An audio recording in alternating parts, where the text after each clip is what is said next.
अस्सलाम वालेकुम। आज हम चैप्टर नंबर 8 लेक्चर नंबर 18 को डिस्कस करेंगे। अब ये है इलेक्ट्रोपॉजिटिविटी और मेटालिक करैक्टर। इलेक्ट्रोपॉजिटिविटी क्या है? मेटल एटम अपने वैलेंस इलेक्ट्रॉन लूज़ करते हैं, इस प्रॉपर्टी को कहा जाता है इलेक्ट्रोपॉजिटिविटी। जैसे फॉर एग्जांपल सोडियम एटम अपना एक वैलेंस इलेक्ट्रॉन लूज़ करे, सोडियम के पास 11 इलेक्ट्रॉन है। अगर सोडियम अपना एक वैलेंस इलेक्ट्रॉन लूज़ कर दे तो इसके पास 10 इलेक्ट्रॉन बच जाते हैं, 10 इलेक्ट्रॉन बच जाते हैं। तो सोडियम अपना एक वैलेंस इलेक्ट्रॉन लूज़ करता है। इस प्रॉपर्टी मेटल की इस प्रॉपर्टी को कहा जाता है इलेक्ट्रोपॉजिटिविटी और मेटालिक करैक्टर। जैसे फॉर एग्जांपल जिंक है, अगर जिंक अपने 2 वैलेंस इलेक्ट्रॉन लूज़ कर दे तो इस प्रॉपर्टी को भी कहा जाता है इलेक्ट्रोपॉजिटिविटी या मेटालिक करैक्टर। अच्छा, ये मेटालिक करैक्टर से हमें एक चीज़ पता चलती है, अगर कोई मेटल अपना एक वैलेंस इलेक्ट्रॉन लूज़ करे तो उसकी वैलेंसी होगी 1। जैसे सोडियम की वैलेंसी है 1, वैलेंसी ऑफ सोडियम इज़ 1। इसी तरह जिंक अपने 2 वैलेंस इलेक्ट्रॉन लूज़ करती है तो वैलेंसी ऑफ जिंक इज़ 2। तो यानी हमें ये पता चलता है इलेक्ट्रोपॉजिटिविटी से कि मेटल की वैलेंसी कितनी है। अगर कोई मेटल एक वैलेंस इलेक्ट्रॉन लूज़ करेगा तो उसकी वैलेंसी 1, अगर कोई मेटल 2 वैलेंस इलेक्ट्रॉन लूज़ करेगा तो उसकी वैलेंसी 2। उसके बाद इलेक्ट्रोपॉजिटिविटी का ट्रेंड है। आपको पता है कि टॉप टू बॉटम होते हैं ग्रुप्स। जैसे ग्रुप नंबर 1 है, इसमें लिथियम, सोडियम, पोटेशियम, रुबिडियम, सीरियम, फ्रेशियम। अगर टॉप टू बॉटम मूव करें तो साइज ऑफ एटम इंक्रीज होता है। साइज ऑफ एटम इंक्रीज होने से इलेक्ट्रोपॉजिटिविटी बढ़ती है, क्योंकि एटम का साइज इंक्रीज होगा, न्यूक्लियस की फोर्स डिक्रीज होगी। एटम के लिए, बड़े साइज के एटम के लिए इलेक्ट्रॉन लूज करना आसान होता है, जबकि छोटे साइज के एटम के लिए इलेक्ट्रॉन लूज करना मुश्किल होता है। तो टॉप टू बॉटम मूव करेंगे, साइज बढ़ेगा, साइज बढ़ने से इलेक्ट्रोपॉजिटिविटी भी इंक्रीज होगी। यानी मेटल की वो टेंडेंसी, इलेक्ट्रॉन लूज करने की टेंडेंसी इंक्रीज होगी। तो जैसे टॉप टू बॉटम मूव करते हैं तो साइज ऑफ एटम बढ़ता है, इलेक्ट्रोपॉजिटिविटी भी बढ़ेगी। अगर पीरियड में मूव करते हैं फ्रॉम लेफ्ट टू राइट, जैसे ये सेकंड पीरियड है, lithium, beryllium, boron, carbon, nitrogen, oxygen, fluorine, neon, ये सेकंड पीरियड है, left to right second period. अगर हम देखें left to right second period में तो साइज ऑफ एटम डिक्रीज होता है। तो बड़े साइज के एटम आसानी से इलेक्ट्रॉन लूज करते हैं, छोटे साइज के एटम आसानी से इलेक्ट्रॉन लूज नहीं कर सकते।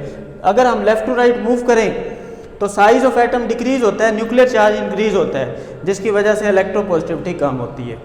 उसके बाद इलेक्ट्रोपॉजिटिविटी और आयोनाइजेशन एनर्जी के दरमियान रिलेशनशिप है। इलेक्ट्रोपॉजिटिविटी और आयोनाइजेशन एनर्जी एक दूसरे के इन्वर्सली प्रोपोर्शन है। इलेक्ट्रोपॉजिटिविटी और आयोनाइजेशन एनर्जी। आयोनाइजेशन एनर्जी क्या है? वो मिनिमम अमाउंट ऑफ एनर्जी जो इलेक्ट्रॉन को निकालने के लिए चाहिए होती है, उसे कहते हैं ionization energy. The minimum amount of energy required to remove the most loosely bound electron from a gaseous atom to form a positive ion. वो मिनिमम अमाउंट ऑफ एनर्जी जो इलेक्ट्रॉन को निकालने के लिए चाहिए होती है, उसे कहते हैं आयोनाइजेशन एनर्जी। इलेक्ट्रोपॉजिटिविटी और आयोनाइजेशन एनर्जी एक दूसरे के इन्वर्सली प्रोपोर्शन है। अगर आयोनाइजेशन एनर्जी बढ़ती है तो इलेक्ट्रोपॉजिटिविटी कम होती है। हमने देखा कि देखें सेकंड ग्रुप में सोडियम में, थर्ड ग्रुप में sodium, magnesium, aluminium, silicon, phosphorus और सल्फर। अब इसमें देखें साइज ऑफ एटम डिक्रीज होता है। जैसे जैसे हम लेफ्ट टू राइट मूव करते हैं तो साइज ऑफ एटम डिक्रीज होता है, इलेक्ट्रोपॉजिटिविटी कम होती है, मगर आयोनाइजेशन एनर्जी बढ़ती है। यानी बड़े साइज के एटम में से हमें इलेक्ट्रॉन निकालना होगा तो हम जो है कम एनर्जी देंगे, छोटे साइज के एटम में से इलेक्ट्रॉन निकालना होगा तो ज़्यादा एनर्जी देनी पड़ेगी। तो हम इसीलिए कह सकते हैं इलेक्ट्रोपॉजिटिविटी और आयोनाइजेशन एनर्जी एक दूसरे के इन्वर्सली प्रोपोर्शन है। अगर इलेक्ट्रोपॉजिटिविटी बढ़ेगी तो आयोनाइजेशन एनर्जी कम होगी, अगर इलेक्ट्रोपॉजिटिविटी कम होगी तो आयोनाइजेशन एनर्जी बढ़ेगी। आयोनाइजेशन एनर्जी साइज और न्यूक्लियर चार्ज पर डिपेंड करती है।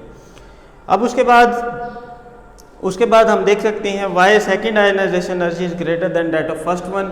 Second ionization energy first ionization energy से कम क्यों होती है? जैसे फॉर एग्जांपल मैग्नीशियम एक इलेक्ट्रॉन लूज करे तो हमें एक इलेक्ट्रॉन निकालने के लिए जो एनर्जी देनी पड़ेगी वो है 738 किलो जूल, जबकि मैग्नीशियम दूसरा इलेक्ट्रॉन लूज करे तो उसके लिए जो एनर्जी देनी पड़ेगी वो है 1450।